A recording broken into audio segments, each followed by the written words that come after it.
बच्चों, आज हम कक्षा 8वीं में एक कहानी देखेंगे पन्ना नंबर 126 पर। उसके पहले कौशल नरेश के राज्य में एक पर्व उत्सव मनाया जाता था और उस उत्सव में जिसकी भी जमीन में राजा बीज बोते थे उसका चौगुना मूल्य देकर वो जमीन राज्य के लिए जमा की जाती थी और उस खेत की देखभाली राज्य की ओर से की जाती थी। इसी कहानी का जो नाम है पुरस्कार, इस कहानी को क्यों दिया है इसकी जानकारी आज हम 126 नंबर पन्ना पाठ का नाम पुरस्कार इस पाठ में करेंगे।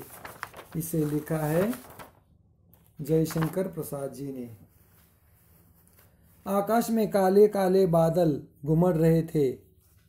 बादलों का आना। पर्वतमाला के आंचल में समतल भूमि से मिट्टी की गंध उठ रही थी। रथों, हाथियों और भीड़ के मध्य महाराज की सवारी बढ़ रही थी। बाजे बजने लगे और कुमारियों ने फूलों की वर्षा की। एकदम आनंद का उत्सव का पर्व मनाया जा रहा था। कौशल का यह उत्सव प्रसिद्ध था। एक दिन के लिए महाराज किसान बन इंद्रदेव की पूजा कर हल जोतते थे। महाराज क्या करते थे? किसान बन के हल जोतते थे और इंद्र को प्रसन्न करना चाहते थे। दूसरे राज्यों के युवक राजकुमार भी उत्सव में भाग लेते थे। इस बार मगध का राजकुमार अरुण भी अपने रथ पर बैठा उत्सव देख रहा था। आगे बीजों का थाल लिए खेत की मालकिन कुमारी मधुलिका महाराज के साथ थी।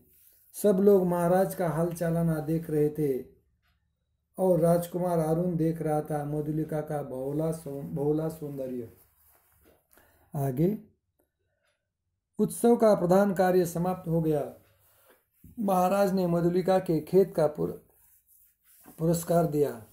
थाल में कुछ स्वर्ण मुद्राएं मधुलिका ने थाली सिर से लगा ली, किंतु साथ ही उसमें रखी स्वर्ण मुद्राओं को महाराज पर ने चौर करके बिखर दिया। यानी उसने उसे मना कर दिया। महाराज के ऊपर ही उसने वो स्वर्ण मुद्राएं बिखेर दी। मधुलिका ने कहा, देव, मेरे पितामहों की भूमि बेचना मेरे लिए अपराध है। पुरखों की जमीन बेचना मेरे लिए अपराध है। वृद्ध मंत्री ने कहा, अबोध क्या कर रही है? अबोध यानी ए अभागी क्या कर रही है? राजा की कृपा का तिरस्कार। महाराज के संकेत पर मंत्री ने कहा, देव, वाराणसी के युद्ध की वीर सिंहमित्र की यह एकमात्र कन्या मधुलिका है। महाराज के कहने पर वृद्ध मंत्री ने संकेत किया, देव, वाराणसी के युद्ध के वीर सिंहमित्र की यह कन्या एकमात्र कन्या जिसका नाम है मधुलिका। नियम के अनुसार हम उसे भूमि का चौगुना मूल्य दे रहे हैं। मूल्य यानी पैसे। आगे महाराज पन्ना नंबर 127 पर। महाराज चुप रहे। सभा विसर्जित हुई और सब अपने अपने शिविर को लौट गए। शिविर यानी अपने अपने जहाँ तंबू लगाए गए थे रहने के गांव में, घर में लौट गए। मधुलिका वृक्ष की छाया में अनमनी चुपचाप बैठी रही। मधुलिका शांत बैठी, एक वृक्ष की छाया में शांत बैठी। रात्रि उत्सव में अरुण ने भाग न लिया। उसकी आंखों में नींद न थी। अरुण ने उत्सव में भाग नहीं लिया था। उसकी आंखों में नींद न थी। अरुण ने देखा रक्षक सो रहे थे। वह उस वृक्ष के नीचे जा पहुंचा जहां मधुलिका निद्रा का सुख ले रही थी। वह उस वृक्ष के नीचे गया जहां मधुलिका सो रही थी। कौन? मधुलिका ने चौंक कर पूछा। देवी, मैं मगध का राजकुमार, मैं तुम्हारे अनुग्रह का प्रार्थी हूँ। अनुग्रह यानी कृपा का प्रार्थी हूँ। मेरा हृदय तुम्हारी छवि का दास बन गया है। मेरा हृदय तुम्हारी छवि का दास बन गया है। तुम मुझे अच्छे लगने लगे हो।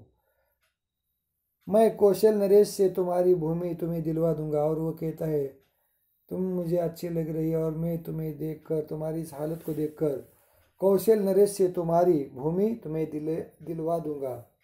नहीं, मैं राष्ट्र नियम नहीं बदलना चाहती, चाहे मुझे कितना ही दुख हो। वो कहती है मुझे कितना भी दुख न क्यों हो, मैं राष्ट्र नियम को नहीं तोड़ना चाहती, बदलना चाहती। मधुलिका उठकर चल दी। राजकुमार लौट गया। मधुलिका ने राजा का अनुग्रह नहीं लिया, यानी कृपा नहीं ली।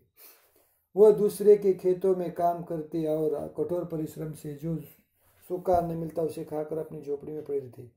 वो दूसरे के खेत में काम करती, सूखा अन्न जो भी मिलता उसे खाती, कठोर परिश्रम करती और अपना सुख झोपड़ी में बिताने का प्रयास करती। आसपास के किसान उसका आदर करते। इस तरह दिन, सप्ताह, महीने, वर्ष बीत गए। इस तरह एक दिन नहीं, वर्ष, दिन, सप्ताह, महीने बीत गए। मधुलिका बीते क्षणों को याद कर रही थी। अत्यधिक गरीबी ने उसे और अधीर कर दिया था। मधुलिका बीते हुए क्षणों को याद कर रही थी और उसके ऊपर जो आना पड़ी थी, गरीबी थी, उसका विचार कर रही थी, अधीर हो गई थी। बाहर वर्षा ने भीषण रूप धारण किया। बाहर बारिश शुरू हो गई। गड़गड़ाहट बढ़ने लगी। मधुलिका अपनी टूटी फूटी झोपड़ी में कांप उठी।